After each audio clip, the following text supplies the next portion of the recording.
Бүгін күнде 28. Бүгін генә берне тагын илтеп кайттым. Контракт буенча. Контрактлар инде. Алар бит инде теге хезмәткә алынып, аннан шунда калып, бүгін көндә менә шушы СОда катнашкан егетләр.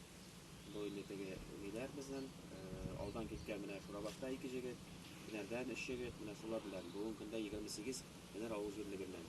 Дөрес, пока икесе әле монда төрле сәбәпләр белән больницаларда, теге сәламәтлекләре буенча инде кенәнеке, икенчесе дә кенәнеке дип санала инде ул читтән килгән кеше инде ул безнең Абдуллин.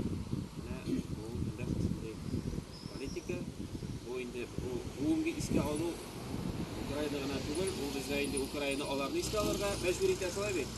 Бу инде төрле хәрби хәрәкәтләрдә катнашкан, менә афганчылар, сез үзегезнең инде иптәшләрегезне күбесе инде хәзер җир куена китеп баралар шулай бит. Менә аларны искә ала торган, аннан башка безнең ярый Аллага шөкер әле сериядә катнашучылар булса да андый теге югалтулар булмады. Менә шушындый искә ала торган көн, һәрберсенә дә теге безнең монда сөйләгән искә алганнар дуга булсын инде.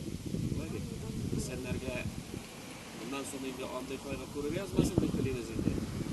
Исән-сау әйләнеп кайтсыннар, дөрес, бүгенге хәрби хәрәкәттә булучылар. Һәрберсенең менә бүгенге азатканда да инде анасы өчен бигрәк тә авырдыр инде, икенче баласы бүгенге көндә менә шул Украинага китте. Берсе инде октябрьдән бирле шунда, икенчесе белән узатылды.